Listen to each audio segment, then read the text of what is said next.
안녕하십니까. 하문학 강좌 DB를 맡은 한의사 이한영입니다. 반갑습니다. 예, 세상이 굉장히 어지러운 것 같지만 여러분, 저는 긍정적으로 보고 있습니다. 그냥 우리 사회에 가지고 있는 여러 가지 어떠한 그 문제점이 궁극적으로 여러분 돌출되어져 가지고 충돌을 일으키고 있는데, 누가 누구를 죽이고 그러는 게 아니라, 현대 사회에서 누가 어떻게 누구를 죽일 수가 있겠습니다. 이와 같은 발상은 위험한 거고, 법에 따라서 엄정하게 심판을 받고서, 우리 사회가 보다 더 여러분 그 뭐 제가 개인으로서 이런 말을 한다는 것은 너무나 큰 용어이기 때문에 자유민주주의 사회를 우리가 계속해서 지속해 나가야 되는 것이 저는 올바른 길이라고 생각합니다. 자, 오늘 우리가 공부하는 내용도 마찬가지예요. 여러분, 우리가 다 배워왔던 그런 내용들이에요. 여러분, 그냥 가볍게 읽어 넘어가면서, 그래도 해석은 여러분 똑같은 해석을 할 수가 없거든요. 그래도 어쨌든 간에 또 글을 바꿔야 되기 때문에 해석에 있어서는 두 양이 병병에 아울러서 나타났다. 저도 솔직히 말해서 합병이니 변병이니 견병이니 잘 모릅니다. 뭐 이론적으로야 뭐 동시에 뿌리 두 개를 두고서 뭐 병증이 나타난다. 뭐 어떤 거는 병증이 아직 해소되지 않은 상태에서 다른 병증이 나타난다. 이런 식으로 해결하는데 솔직히 저 모릅니다. 이런 말들. 귀찮고. 그 다음에 현재 나타난 증거가 중요할 뿐입니다. 자, 여기서 이 사람이 아이고 이거 글자 잘못됐네요. 태양입니다. 태양증이 끝났다. 이양병병이었는데 태양증이 끝났다. 여러분 이것도 뭐죠? 누군가의 개인적인 어떠한 전제죠. 전제 조건이지만 이 전제 조건도 결국은 누군가의 개인적인 의사일 뿐입니다. 중요한 것은 이것은 그 사람이 이렇게 본 것뿐이지 실제로 나타난 증상만 우리가 가지고 보면 되는 거죠. 이 사람이 일단 발열이라고 쓰질 않았잖아요. 그죠? 조열이 나타났다 이렇게 썼죠. 조열이 나타났다. 이것도 어떻게 보면은 누군가의 개인적인 판단에 쓰이는 용어예요. 열이죠. 열이 발생된 거예요. 그것을 왜 굳이 조열이라고 표현을 했을까? 발안에서는 안 된다는 거죠. 이미 태양증이 끝났다. 그럼 발안에서 안 된다는 조건이 따르죠. 그리고 여기 이 사람이 조열이 나타났다. 발작을 한다. 발열이라고 하지 않았다고 하는 것은 합법을 써야 된다는 것을 말하는 거죠. 그런데 여기서도 또, 자, 집집 한출이라고 쓰질 않고 수족이 집집 한출이다. 그럼 수족이 뭐죠? 손바닥을 말하는 거죠. 손바닥, 발바닥을 말하는 거죠. 몸에서 땀이 나는 게 아니라 손바닥에서만 땀이 났을 때 이렇게 표현한 거죠. 이것도 여러분 한출이라고 쓴 거죠. 그러니까 발열 한출이라고 용어를 쓰질 않고 조열이 나타난다. 수족 집집 한출이다. 이렇게 했을 때는 병이 표위에 있지 않다는 거예요. 그럼 병이 표위에 있지 않으면은 최소한 반표발이나 이위에 있다는 것이죠. 그런데 그 다음에 결정적인 증상이 나타나잖아요. 조변이 대변 보기가 어려워지면서 서머증이 나타나는 경우 합법을 쓰면 낫는다. 그때는 대승기탕이 참 좋다. 이런 뜻이죠. 굳이 그렇기 때문에 여러분 뭐 이런 용어에 대해서 우리가 병세가 진행되는 과정 중에서 표병에서 이 사람이 이 병으로 진행될 때 나타나는 증상이죠. 자, 그런데 여러분 여기서 그 예전 사람들의 글쓰기 방식 여기서 우리가 하나 또 배워야 합니다. 이게 굉장히 잘 쓴 글이에요, 여러분. 간단한 글이지만 수족, 즙즙, 칩칩 한출자는 조열의 외우다. 조열이 바깥으로 나타난 증상이다. 또는 증거다. 이렇게 볼 수가 있죠.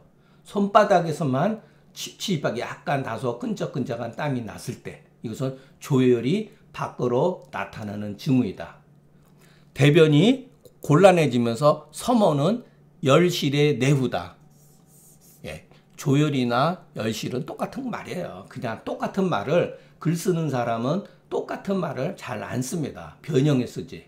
열실의 내후다. 여러분 보면은 여기 외와 뇌를 같이 썼잖아요. 제가 이렇게 표현했잖아요. 이 증상에 이렇게 되어 있는 겁니다. 우리는 제가 말하고 싶은 것은 이런 겁니다. 어떤 경우는 그 외후로서 그 안에 그 상태를 우리가 짐작할 수가 있다. 어떤 경우는 그 내로서 그 바깥을 우리가 파악할 수가 있어 파악을 함으로써 대승기탕으로 치료하니. 이것으로 중용서가 제가 말한 것은 바로 이겁니다. 중용의 사상입니다. 이게 중용에 나오는 유명한 얘기죠. 내외의 도를 합한 것이니, 고로 시조. 여러분 요런 말 이제 완전히 여러분 체질화 시켜야 돼요. 때로 놓는 상황에 맞추어서 맞추는 마땅함, 시조지을 하는 이게 바로 중용이에요. 우리가 중용은 여러분 뭐죠?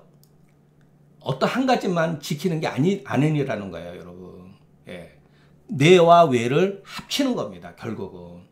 병도 마찬가지예요. 우리가 상한 누리고 보면 저는 그래서 중경서를 높이 평가하는 게 뭐냐면은 이거 가만히 보니까 중용의 글쓰기 방식, 중용의 의식 세계를 이미 이 사람들은 알고 있다는 거예요, 여러분. 굉장히 이 글은 조그만한 글이지만 합리적인 글이라는 것. 그 외를 통해서 내부를 관찰하고 내적인 문제로서 외부를 판단하는 것. 이것 진실로 가히 우리가 이와 같은 사실을 파악할 수가 있다. 여기 중용 맨 뒤에 가면 나옵니다. 여러분 이거 외우셔야 돼요. 함내외지도야니 고로 시조지은이라.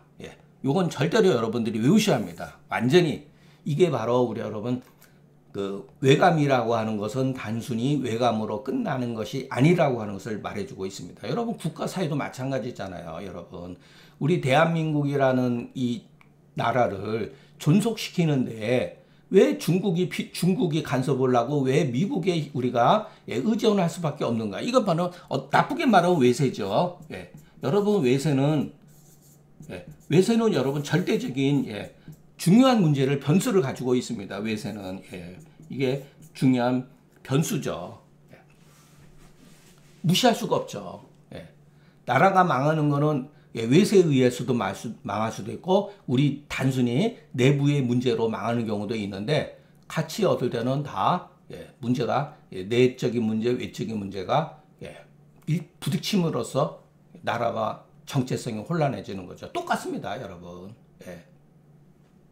그러니까 여러분 우리가 외세를 간섭하지 않아야 돼. 이거 여러분 순진한 말이에요, 여러분.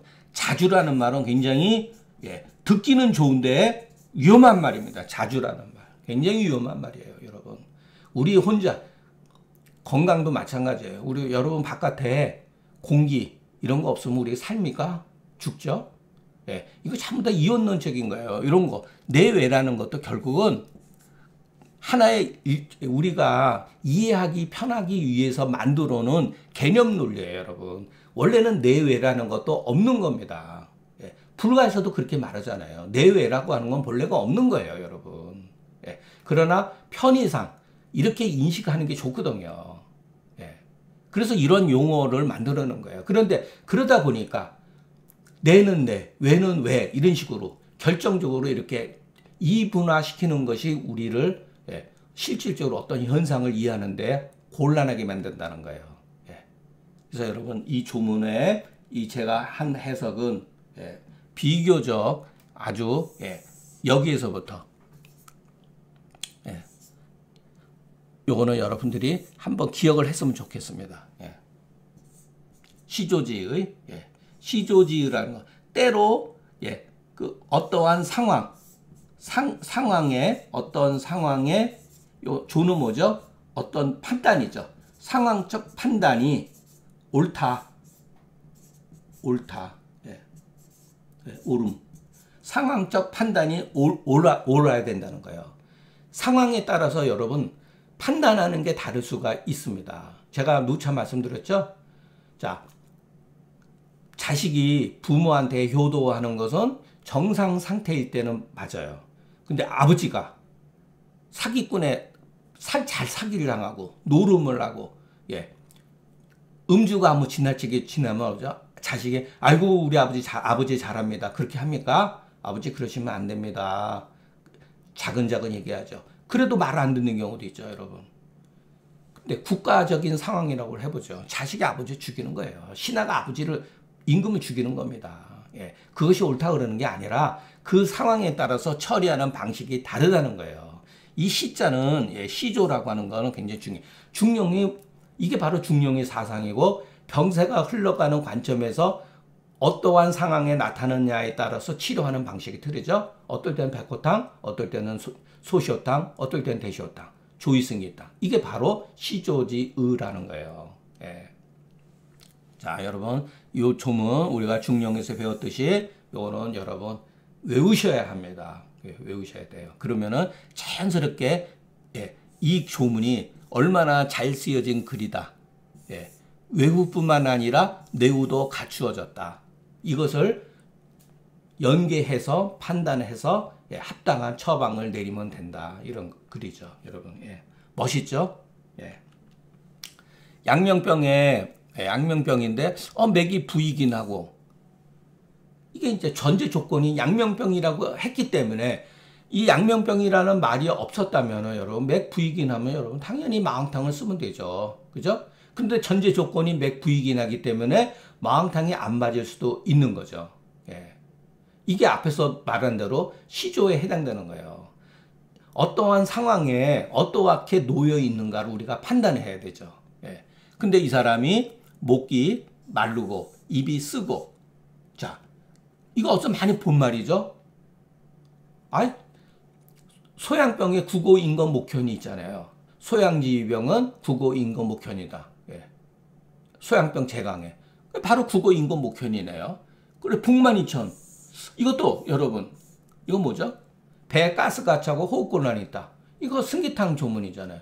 아니 이게 바로 맥부이게 마왕탕, 소시어탕, 승기탕이 다 결합되어 있는 증상이네요. 그런데 발열하면서 땀을 흘리되 환자가 발열하면서 땀을 흘리기는 흘리는데 오한하지 않았다. 그러면 표위의 병이 있지 않다는 것을 말하는 거죠. 도리어 열을 싫어하고 몸이 무겁다. 이거는 여러분 백호탕을 써야 되겠죠. 근데 만일의 경우 이런 상황에서 발환을 시켰더니 번조증이 나타나고 가슴이 두근두근거리면서 도리어 서모하며 자 온침요법을 썼더니 이 경우 온침요법을 쓰게 되면 반드시 출척 가슴이 그냥 이렇게 더 놀라는 거죠. 괴괴보다 출척은 더 심한 병증이죠. 그리고 번조하면서 잠을 이룰 수가 없다. 이게 더 심해진 거죠. 합법을 쓰게 되면은 위중이 공허하기 때문에 위중이 공허로 객기가 동격해서 심중이 온해하고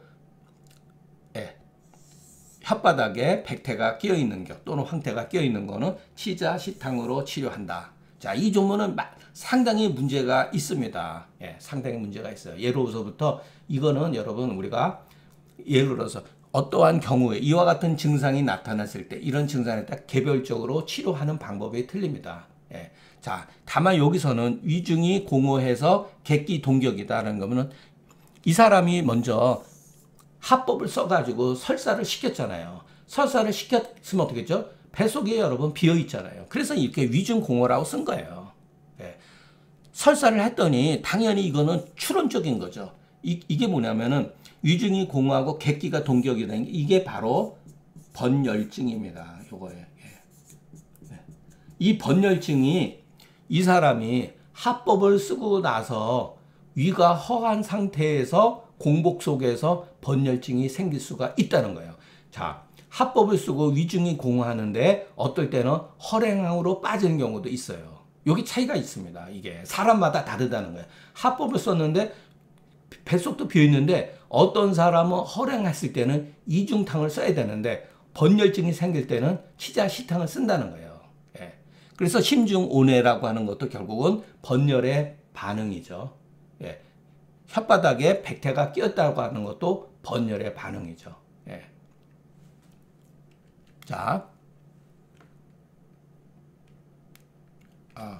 요거는 조문이 다 연계되어 있는 거예요. 만약에 어떤 경우, 만약의 경우 가려금수하고 입이 목말라 가지고서 물을 마시고자 해서 입안이 건조하고 혓바닥이 조한 경우는 백호가 인삼탕으로 치료하다. 만약에 경우 가려금수하는데 비슷한데 소변이 불리한 경우는 절영탕으로 치료한다. 야, 이게 또 이제 또 어렵죠. 이 조문에 대해서 옛날 사람들이 해석해 놓은 걸 한번 보죠. 이 조문이 이른바 삼양합병으로 백호탕으로 치료하니 저 또한 이와 같은 말에 따른다. 백호탕을 쓸 수가 있습니다. 이런 상황이라면은. 근데 이 경우 그 청아제로 치료하지 않고 만일의 경우 청아제로 치료하지 않고 발안을 하거나 온침요법을 쓰거나 합법을 쓰게 되면은 진액이 탈진되면서 조혈이 치상하게 된다. 오히려 조혈이 더 심하게 발생이 되진다. 그런 어떻게 괴병을 우리가 그 환자가 감당할 수가 있겠는가. 치료법이 잘못됐을 때를 말하는 거죠. 자, 위중공호라고 하는 것은 위중에 조시가 없다는 뜻이에요. 결국 설사를 시켰으니까. 자, 온해라고 하는 거는 심중온해. 이게 옛날 사람들이 이런 식으로 표현을 했습니다. 그러니까 요즘 말로 하면 우리가 뭔가 이렇게 뭉쳐가지고 피지 못하는 것, 답답한 것을 울민불서라고 합니다. 그래서 온해라고 하는 것은 이게 모호하다라고 표현하기도 합니다. 모호라고 설명하기 어려운 것. 그것을 일본 사람들은 모호하다 또는 골똘이라고 말하기도 합니다. 골똘. 똑같은 말이에요. 위중, 공호, 객기, 동격이라고 하는 것은 이거 글자 잘못됐네요. 다롤변이 들어가야 되죠. 동격은. 근데 원문에는 제가 다 고쳤습니다. 이거 예전에 이렇게 파일을 만들어 놓은 거라 뒤에 가서 제가 점검하면서 고쳤습니다. 이거는 위중, 공호, 객기, 동격자는 바로 심중온해의 병리기전이다. 이런 거를 이런 식으로 표현한 거예요, 여러분. 그러니까 심중온해 속에는 위중이 공호해서 객기가 동격해 있다고 하는 의미가 내포되어 있는 거예요. 이것은 위탁의 의안이다. 자, 위중이 공호하고 객기 동격도 전부 다 뭐죠? 추리죠. 이거는 추리적인 용어지 증상의 용어가 아니잖아요. 그래서 추리라고 하는 것도 여러분 우리가 어떠한 사실을 근거로 해가지고 미루어 짐작하는 것을 추리라고 하잖아요. 그죠? 그렇기 때문에 일련의 과정, 이 사람을 먼저 합법을 쓰고 났더니 심중이 온해가 일어났다라고 하는 이것을 이와 같은 현상을 통해 가지고서 이 사람은 위중이 공호해서 객기가 동격해서 번열이 발생되어졌구나라고 하는 것을 추리했다고 하는 것을 알 수가 있습니다. 그러나 어쨌든 간에 이것은 다 위탁이다. 물론 치자시탕의 어떠한 그 번열증이 아직은 대승기탕의 내실 조시와 대함용탕의 열실 축수에 아직은 미치지 못한 거다. 이렇게 비교급으로 봐야 돼요. 비교급. 치자시태 병세의 관점에서 사람에 따라서 그렇다는 거예요, 여러분. 똑같은 치료를 했는데 어떤 사람은 바로 축수증이 결응증이 생기기도 하고 어떤 사람은 내실증이 가는 경우도 있죠. 근데 그렇지 않고 그 초기에 약한 병증이 번열의 발생이 됐을 때 병세의 관점에서 초기적 증상이라고 봐야죠. 고로 이것으로서 허번, 허열, 허질의 구실로 삼은 거다. 상대적으로 허번하다, 허열하다, 허질하다 이렇게 봐야 되죠. 이거 치자시탕 조문에 가면 나옵니다. 번열질. 요 3허자를 쓴 것은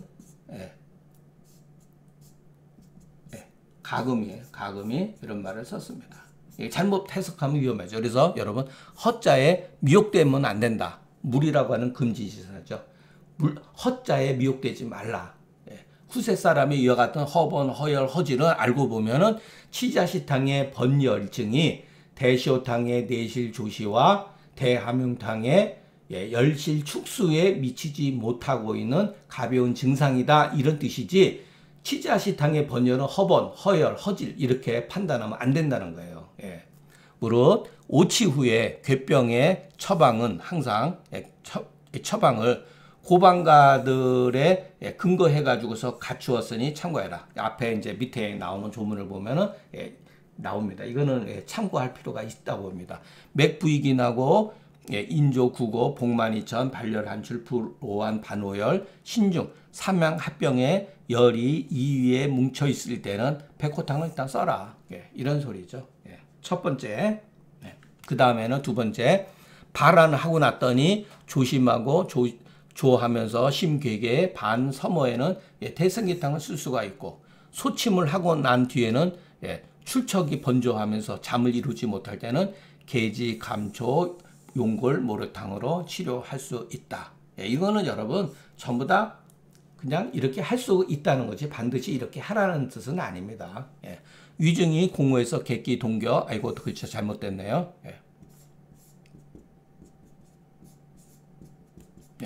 심증온에 설상되는 치자식당. 이거는 뭐 알고 있는 거고, 가력 음수하고 구건 설조자는 백호가 인삼탕으로 치료하며, 그리고 맥부 발열, 가력 음수어대 소변 분리한 경우. 여기서 가력 음수라는 것을 통해 가지고서 열로 인해서 소변 분리한 것을 알 수가 있죠. 이럴 때는 절영탕을 써야 된다는 거. 여러분 사실은 우리가 이런 처방 환자들 사실은 많이 있습니다. 꼭 소변이 분리해서 쓰는 건 아니에요, 여러분. 소변 색깔이 노라면은 절영탕을 쓸 수가 있어요. 근데 우리는 거의 절영탕을 쓰는 경우 거의 없죠. 현재 임상가에서 이런 환자들이 잘 안 오기도 하지만 놓치기도 합니다. 거의 뭐냐면 약물이 그냥 어떻게 보면 뭐 몸에 그냥 보약 개념으로 흐르다 보니까 절영탕을 쓸 수가 써야 되는데 잘못 쓰는 경우가 의외로 많습니다. 솔직히 얘기해서.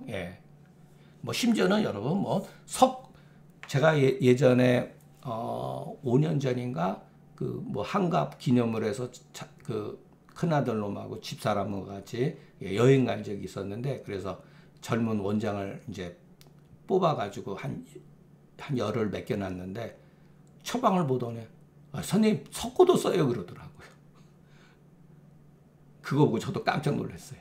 물론 그 나이가 30대니까 그만큼 고방이라고 하는 이 뭐랄까 치료 체계가 우리 젊은 원장들 또는 나이 먹은 그 원장이라 하더라도 당황스러워요. 솔직히 얘기해서. 여러분 절영탕 거의 안 쓰잖아요. 근데 저는 간혹가다 씁니다. 저는 의외로 여러분 효과가 좋아요.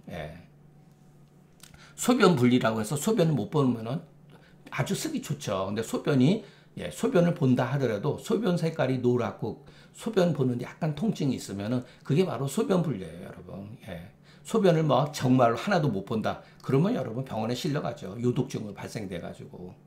그러니까 여러분 열이 많으면서 백호탕은 여러분 그렇게 열이 많이 열이 있기는 있는데 상대적으로 덜 심한 거죠. 그래서 열이 좀 있고 소변 색깔이 노랄 때는 백호탕보다는 절영탕을 쓰는 것이 오히려 낫지 않은가 이런 생각을 가져봅니다. 자, 오늘 뭐 강의 내용도 지난 시간과 마찬가지로 우리가 배웠던 거를 다시 이렇게 반복하는 그런 조문들이에요. 조문들이고, 예전 사람들도 이런 조문을 통해서 고민을 많이 했고 상당히 분석적으로 잘했구나 라는 것을 통해서 우리가 어떠한 증상에 대해서 지금 우리가 한 대여섯 가지의 어떤 그 처방을 분류를 했는데, 여기에 대해서 우리가 조금 부분적으로 틀릴 수가 있어요. 제일 중요한 것은 조혈을 치료하는 방식이 어떠한 방식을 통해 있느냐, 청화지제냐 아니면은 합법을 쓸 것이냐 아니면은 소변을 통해서 할 것이냐, 이 방법입니다. 결국은 우리 내재되어 있는 그 병독을 결국은 외부로 배출을 함으로써 열을 치료해 주는 방법이죠. 그러니까 부분적으로 조금 틀릴 수가 있어도 여러분 저 같은 경우는 백호탕을 굉장히 많이 써요. 석고를 저는 정말 굉장히 많이 씁니다. 현대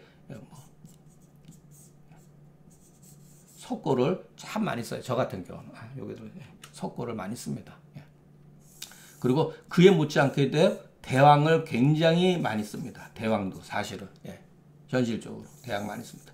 나이에 구분하지 않고 노인애들 몸이 아주 바짝 마른 분들이 있어요. 열에 의해 가지고서 살이고 뼈고 막 다 그냥 이렇게 이런 게 여러분 열에 의해 가지고서 아주 작은 열이라도 조열이 심하지 않고 아주 열에 의해서 계속 노출이 되면 우리 몸에 있는 진액이 다 말라버리고 뼈도 다 녹아버릴 정도로 바삭바삭 마르는 경우가 의외로 많습니다. 여기에 무조건 저기 뭐죠? 그 이동원의 처방을 써서는 안 되는 경우가 있어요, 여러분. 비위가 허약한 것처럼 보이지만은 조혈에 의해 가지고서 그런 경우가 많습니다. 이럴 때는 여러분, 약을 너무 세게 하기보다는 약간 가볍게 해주면서 흡수도 잘 됩니다. 저는 석고 주겹, 주겹을 아주 치료제로 많이 씁니다. 석고 주겹 대왕. 그래서 이걸로 인해서 연세가 드신 분들 뭐 80, 90에도 조혈이 발생이 되었을 가지고 몸이 말았을 때는 정말 뒤도 안 돌아보고 씁니다. 근데 의외로 여러분 이러면 난리 날 것 같죠? 안 그래요, 여러분. 다만 이제 너무 강하게 하지 않고 부드럽게 양맛을 조금 물을 조금 많이 집어넣어서 거부 반응이 느끼지 않을 정도로. 물론 여기다가 이제 사물탕을 합방을 하죠. 저는 이런 식으로 환자들을 치료합니다. 그러니까 여러분 쉽지 않죠. 그러니까 우리가 공부하는 건 뭐죠? 결국은 자기가 기존에 알고 있는 편견을 깨트린다는 게 너무나 어렵습니다. 여러분 석고 안 쓰는 사람 뭐 대부분입니다. 석고 안 쓰는 사람.